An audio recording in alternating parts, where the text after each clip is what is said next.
Hey guys, this is Biancayo, also known as Biankik, at Year 1 Talent, and this is Spotlight.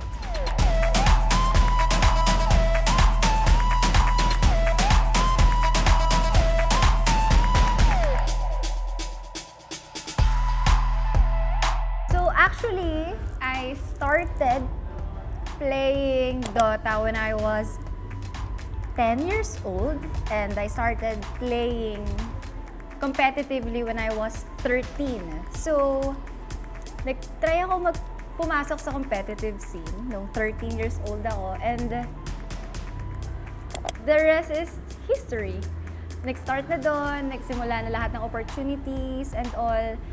Actually, nung nagsa-start ako sa gaming ng medyo matagal, yung esports, hindi pa siya term, gaming pa lang siya. So, kumbaga, isa na ako sa witness. Isa na ako sa titas of gaming. Kumbaga, masasabi ng dito na ako tumanda. Actually, my brother introduced Dota to me. Kasi, nung bata ako, may isa kaming computer sa bahay. And, lagi ko siya nakikita mag-Dota. Tapos, one time, naalala ko, Kuya, naalala ko yung mismong sinabi ko, Kuya, ano ba yung nilalaro mo? Sabi niya, Dota to, gusto mo bang matuto? Ayun na, nagsimula na to. Pero hindi niya talaga ako tinuruan. Kasi yung kuya ko, actually, yung funny dito, tinanong niya ako kung gusto mo bang matuto, pero hindi niya ako tinuruan. Kasi ang lagi niya sa akin sinasabi, pag nakaupo ako doon sa computer na yun, sinasabi niya na, ano ba naman yan? Ang banu-banu mo naman. Alam mo, wala kang patutunguhan sa Dota. Ang bobo mo. Ginaganon niya ako. So, ayun yung naging motivation ko. Sabi ko, alam mo yun, habang sinasabihan ako ng kapatid ko na nasa gilid, tanda mo tong araw na to, mas gagaling ako mag-Dota sa'yo. Ganon. So, nag-grind ako to the point na after class, pag talagang gagawin ko yung assignment ko para lang makapag-Dota ako. And dumating na sa point na nag-aagawan na kami ng kapatid ko sa isang computer namin. Doon na ako nagsimula na pumunta sa computer shop. So may time din sa life ko na tambay ako. Ilang beses na rin akong sinundo ng mom ko, ng dad ko, ng kuya ko, ng ate ko.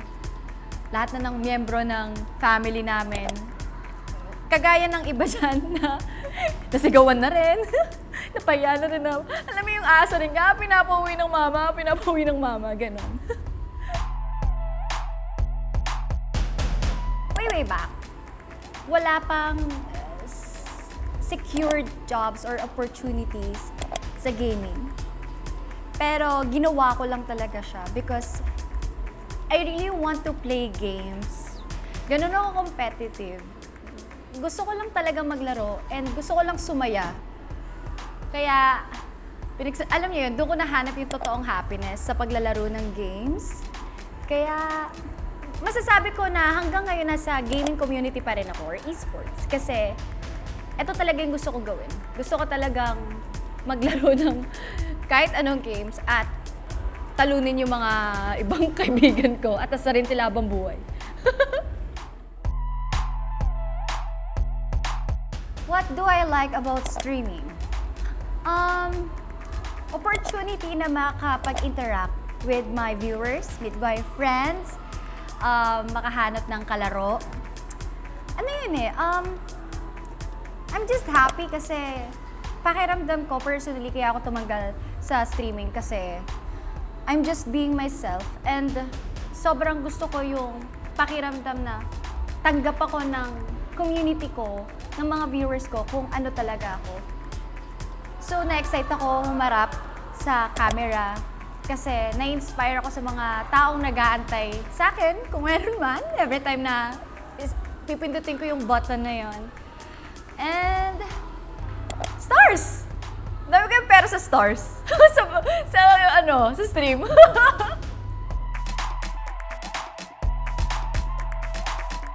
Hardship? Vocal ako dito. I guess siguro naging questionable sa tao yung pagiging gamer ko because I'm wearing sleeveless na damit. And I guess, ayun yung pinakamahirap sa akin kasi bakit ako na-judge based sa damit ko, not sa performance ko sa game. Ako, minsan kasi, parang alam mo yun, hindi naman sa pagiging curious, pero kasi, naano ko lang yung, bakit titignan kung ano yung physical na ano mo on cam, pero hindi man lang nila tignan kung ano yung skills ko in game. Ayun, pero tapos na yun eh. Masasabi kong hindi lang kasi ako sanay sa magkaroon ng issue. So, pag naglo-look back ako, ano ba yung pinakamahirap na ginawa na nangyari sa akin sa career ko? Ayun, and pag-juggle ko sa school and streaming, habang nagtithesis talaga ako, masasabi kong, Lord, please help me. I wanna do both. Well, thank God, I'm still here and I graduated. So, thankfully, nagawa ko naman both. And ginagawa ko pa rin. Gagawin ko pa rin soon kasi plan ko mag-aral ulit. Sabi ko recently lang, naging cover ako ng Mega. Kasi, naging cover girl ako for being a gamer. Ayun kasi talaga yung gusto kong identity. Kasi, half of my life, nag-game na ako. And, parang, alam niyo yun, yung pakiramdam na feeling ko, meron akong nagawa for gaming. Ayun. And, naging gaming influencer ako for 2 years. So, feeling ko may nagagawa pa rin akong tama up until now. Kasi kinukuha pa rin ako ng brands. And I'm still here. Ayun yung feeling kong achievement na nakukuha ko every day of my life. Well, wala naman talagang concrete na answer dyan kasi every year, hindi mo masabi sa isang tao. Minsan, nag-iiba yung gusto, nag-iiba yung hilig. Pero right now, bilang isang Bianchic na nakaupo ngayon sa chair na to, nakatingin sa camera na to, nakikita ko yung sarili ko na still in this industry. Maybe, hindi na ako influencer. Medyo baka tumanda na ako nun. Matanda na talaga ako nun. Siguro ako naman yung isa sa mga tutulong sa mga nangangarap. Na siguro kung gusto nila maging Bianchic, gusto nila magsimula ng career sa gaming, feeling ko that time, nakagawa na ako ng something to make their lives easier in this industry. There was this one time, may isa akong professor na talagang inupuan niya ako. Hindi ko siya makakalimutan kasi isa siya sa nagpa-inspire sa akin na papakita ko sa inyo na mali kayo. Sabi niya sa akin, you know, Bianca, magaling ka sa school, pero you have to choose. You can't do both. It's either gusto mo lang bang maglaro ng games at gawin yung gusto mo, o mag-aaral ka ng mabuti. Ganon. Feeling ko naman, hindi. Nag-aaral naman ako ng mabuti nung college ako. Buong college ko, DL ako. Nasa Dean's List naman ako. Bumagsak ako sa 3 beses sa Taigo. Pero, naalala ko yung moment na yun kasi naiyak ako nun. Sabi ko, huwag po kayo magsalita ng ganyan. Alam ko po yung ginagawa ko. Gagraduate po ako. Tas, ayun. And sa mga blockmates ko naman, supportive naman sila sa akin. Actually, maraming hindi alam yung ginagawa ko na. Kasi yung course ko, more than 90% babae kami. And alam naman natin na majority ng gaming ay lalaki nung time ko. So, wala silang, yung iba, walang idea kung ano ba talaga yung ginagawa ko. Pero kasi naniwala sila sa akin. May mga non-believers, may mga doubters. Pero nag-focus ako sa mga taong, okay lang yan, Bianca. Basta as long as na ma-manage mo. And proud kami sa'yo, yung mga friends ko nung college.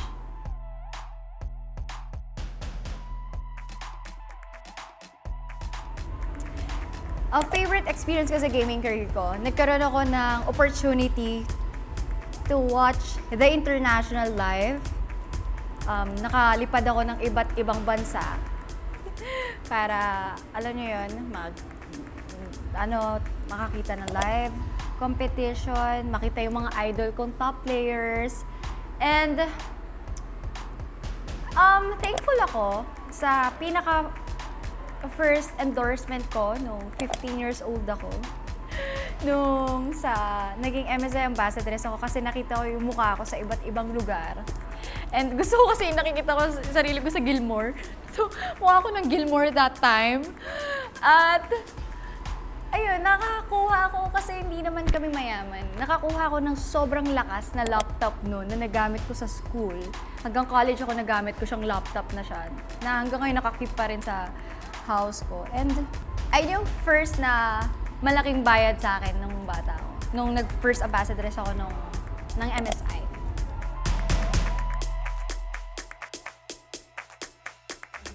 Okay.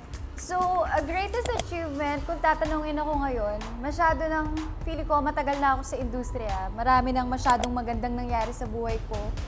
And pakiramdam ko naman, mabuti sa akin ng Diyos, lahat ng na-experience ko. Feeling ko, achievement na siya. And na-mold niya ako to who I am right now. Masasabi ko na achievement na nandito pa rin ako sa industry after ilang taon. And nakakakita ako ng alam mo yun, the future is bright sa esports. Kaya pakiramdam ko, magtatagal pa ako dito. Sulit lahat.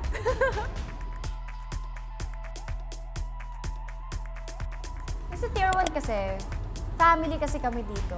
And wala kaming lamangan.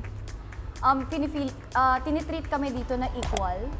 And alam ko naman na yung mga colleagues ko, nakita ko yung mga hirap nila to be here sa Tier 1 para maging Tier 1 talents. And bawat isa sa kanila sobrang proud ako sa ginagawa nila hanggang ngayon. Hindi mawawala yung respeto ko sa bawat isa. Ayun. So, sana kung ikaw na nanonood ka ngayon sa video na to, nangangarap na maging Tier 1 talent, huwag ka mawala ng pag-asa kasi hindi kami nangangagat dito. Mababait po kami.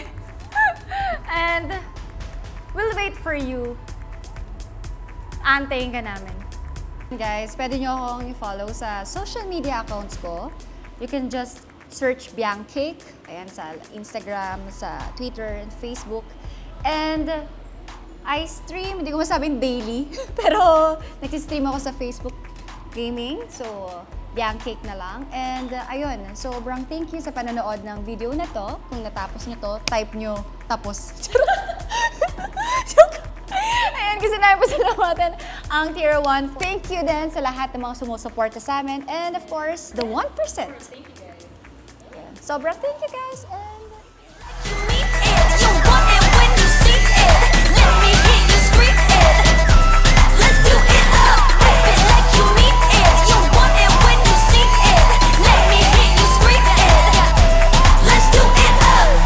Biancake.